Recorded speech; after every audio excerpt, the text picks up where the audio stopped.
RCR, la red que comunica y une al Perú.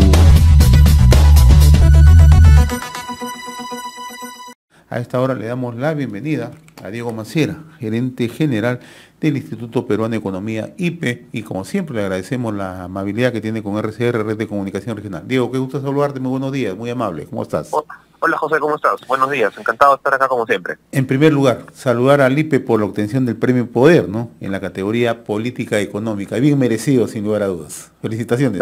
Muchísimas gracias, el equipo estamos muy contentos. Bien, hablemos sobre el estudio Contribución de la minería a la economía nacional, ¿no? Elaborado justamente por el Instituto, donde se brindan un conjunto de información relevante de proyectos en cartera y lo que puede significar el aporte al desarrollo al país. ¿Cuán importante es echarle una mirada a este estudio y conocer las potencialidades que tenemos en estos momentos, Diego?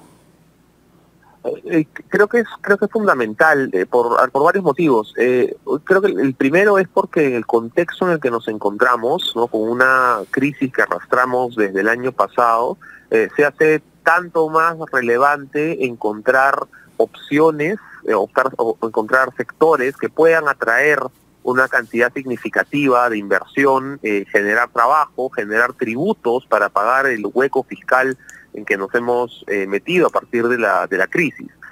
¿No? Y parte de lo que intenta demostrar este trabajo es que el sector minero es un sector con un potencial gigantesco por explotar en la siguiente década, y quizá otra manera de entender el mismo trabajo es de lo que nos podríamos estar perdiendo si es que no explotamos la minería, ¿no? ¿Cuántos puestos de trabajo no creamos o cuántos tributos no vamos a poder tener para financiar, ¿no?, los hospitales, carreteras, el pago de policías, maestros, que vamos a necesitar durante los siguientes años, insisto, en el contexto de una crisis que nos ha golpeado duramente?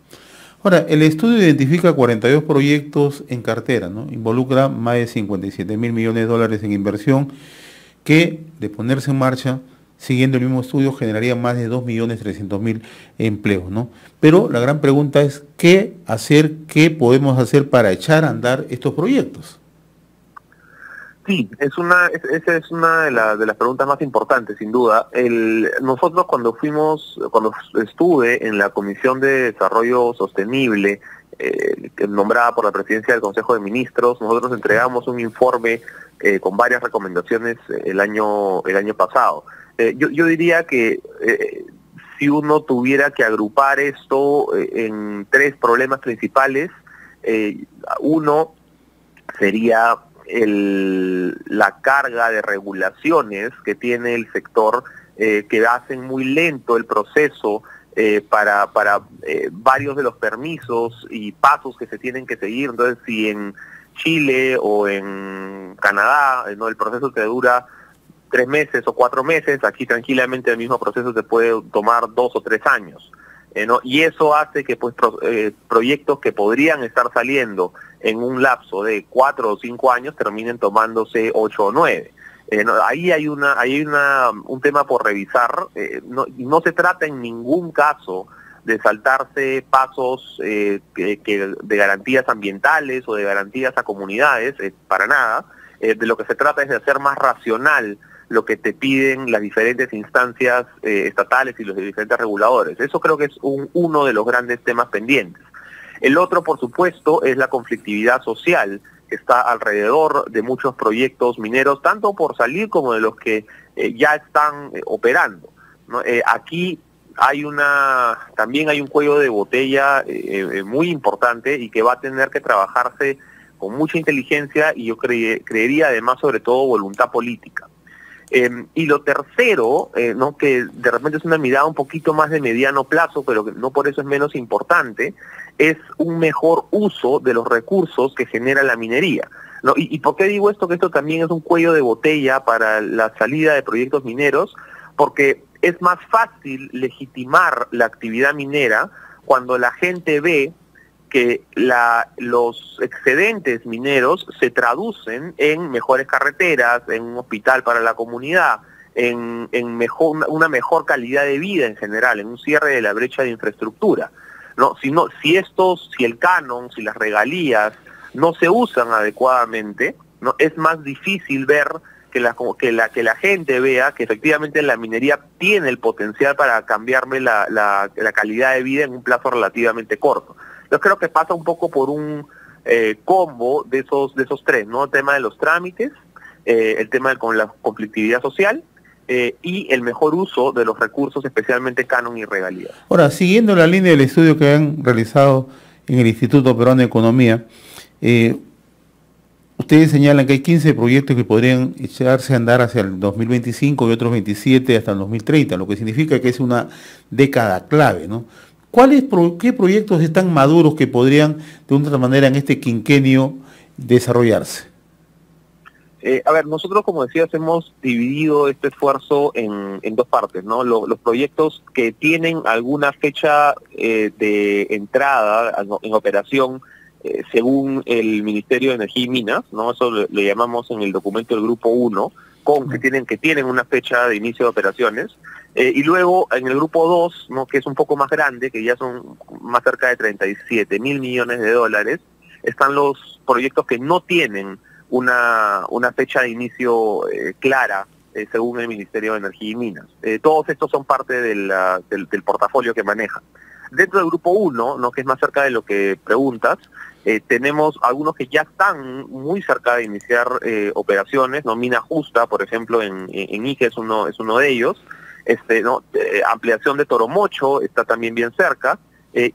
Quizá el más relevante, que está un poquito más atrasado, está un poquito más atrás, no atrasado, un poquito más atrás en la tubería, es Quellaveco, ¿no? Que es un proyecto pues de más de 5.000 millones de dólares en Moquegua, ¿no? Es quizá el más interesante de todos los proyectos que están en el Grupo 1, y además ahí ya tenemos otros como Sulfuros Yanacocha, ¿no? Magistral, Zafranal, ¿no? Que son proyectos que deberían empezar, ojalá, hacia el 2024. Ahora, ¿cuánto va a incidir en esta toma de decisiones en echar a andar estos proyectos en el próximo quinquenio, en esta década, los resultados electorales de los próximos meses, Diego? Es una buena pregunta. Yo creo que hay varios sectores que están avanzando con un oído siempre pegado a cuál es el resultado de las elecciones. Mi impresión es que por ahora la inversión minera avanza tal y como debería estar avanzando, ¿no? Con una apuesta seria y conforme se va recuperando pues del golpe del año pasado. Pero sin duda, ¿no? Lo que vaya no solamente el Ejecutivo, ¿no? Sino el Congreso que se va a instalar a partir del 28 de julio de este año, va a ser sumamente relevante para ver cuál es la relación, qué es lo que quiere el Estado respecto de su acuerdo minero. Yo insisto, ya hay una hoja de ruta que tratamos de marcar a partir de la comisión de la PCM el año pasado, ¿no? Que por supuesto es perfectible, es revisable, varias cosas que se pueden agregar, que podrían no incluirse, pero hay una hoja de ruta que está puesta, y lo que principalmente falta es la voluntad política. Hay algunos candidatos, por supuesto, que están más cercanos a una visión similar a la que tuvimos nosotros como parte de la comisión.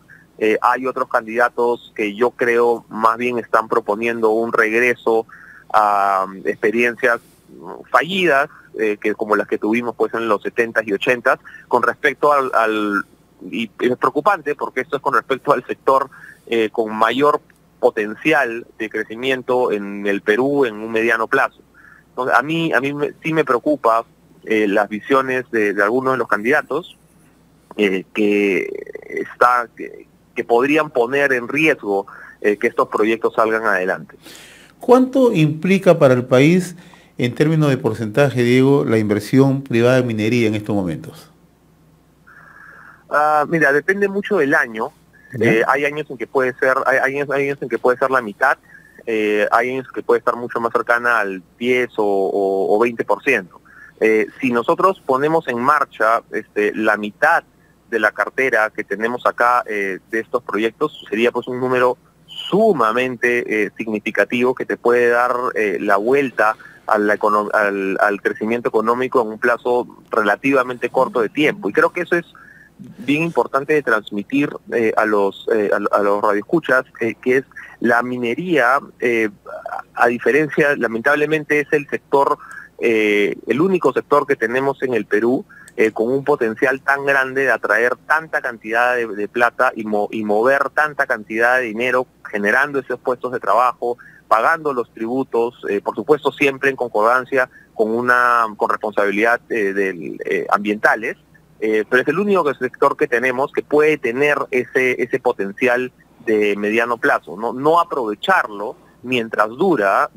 Hoy tenemos un precio del cobre el más alto de los últimos 10 años, ¿no? Tenemos que aprovechar que estamos con los precios de los minerales muy altos.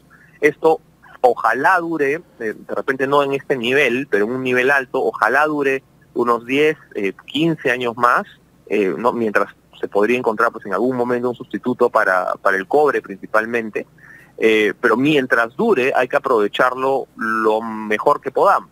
Entonces, seguir posponiendo estos proyectos, muchos de ellos, es en realidad un sinsentido económico. Ahora, ¿cómo afinamos el tema de la utilización de los recursos y que estos lleguen a las colectividades, a las comunidades, ¿no? Ese ha sido un gran tema de debate de manera permanente, porque en el medio se encuentra la corrupción. ¿Cómo afinamos que estos recursos, regalías, canon minero, se introduzcan en las comunidades y beneficien a ellas? Sí, es una buena pregunta. A ver, creo que hay una tarea pendiente con el sistema de inversión pública. Creo que tenemos que encontrar la manera de hacerlo, de encontrar sinergias entre algunas entidades del Estado que a veces no pueden no tener la capacidad para ejecutar. No digamos, si el distrito no tiene la capacidad para ejecutar, bueno, elevemos el presupuesto a nivel de provincia. No, si la provincia no tiene capacidad para ejecutar ese proyecto, bueno, elevemos la tarea al gobierno regional y así sucesivamente. Creo que hay que, y eso va un poco más allá de la minería, pero la gran reforma que yo creo tenemos pendiente a nivel del Estado es un enfoque mucho más cercano a la provisión de servicios al ciudadano, ¿no? A la persona no le importa si la posta médica la hizo o le equipó el municipio distrital o el provincial o el gobierno regional o el MINSA, da exactamente igual, la cosa es que la posta esté equipada. En ese sentido creo que es que tenemos que entender también la distribución de los recursos, ¿no? ¿Quién es el que mejor puede cumplir esa labor? Esa es una tarea pendiente. La otra es identificar en las zonas de influencia minera y también más allá, cuáles son las verdaderas brechas, sobre todo de infraestructuras sociales, pero también productivas, que tenemos por cerrar en diferentes espacios del país, ¿no? Aquí de repente en una zona el problema está más en acceso a saneamiento, ¿no? Agua, desagüe. De repente en otra zona tenemos un problema de infraestructura educativa o sanitaria. De repente en otra zona el problema es totalmente distinto y tiene que ver más bien con acceso y transportes. Pero eso tenemos que tenerlo mapeado y priorizado, ¿no? Lo que no podemos hacer es invertir prioridades, ¿no? Y si en algún momento, como pasaba pues en algún momento, ¿no? Que antes de tener agua corriente, invertimos en hacer la piscina, ¿no? Eso no puede suceder. Ya tenemos que tener esto más o menos en blanco y negro a lo largo del país, para que cuando entren los recursos poder cerrar esa brecha de manera muchísimo más eficiente, por lo menos partiendo de saber qué cosa es lo que tenemos que cerrar. Y ese es un problema de gestión, ¿no? Y eso es lo que adolece muchos gobiernos locales, ¿no? Sí, es un problema con varios gobiernos locales, es un problema con varios gobiernos regionales, y acá yo de nuevo insisto, pasa por creo tratar de entender mejor cuál es la manera más eficiente de abordar la descentralización, ¿no? En muchos casos, no, para muchas regiones, para muchos municipios esto no ha caminado bien. Las autoridades, por diferentes motivos, algunos por inexperiencia, algunos por falta de capacidad, algunos por, como mencionabas tú, José, por corrupción, no han podido ejecutar los proyectos que a pesar de tener los recursos, y yo creo que hay que ser bien honesto en decir, oye, esto no ha funcionado en estos casos, veamos cómo lo corregimos, ¿no? Porque lo que no podemos es seguir insistiendo en la misma fórmula que no nos ha llegado, no nos ha dado mayores resultados por varios años. Muy bien, Diego, yo te agradezco infinitamente esta comunicación con RCR, Red de Comunicación Regional. Como siempre, tienes la cordialidad de atender a RCR, Red de Comunicación Regional. Un abrazo a la distancia, muy amable. Felicitaciones por realmente la obtención del premio Poder. Muy amable, gracias. Un abrazo, muchas gracias. Gracias.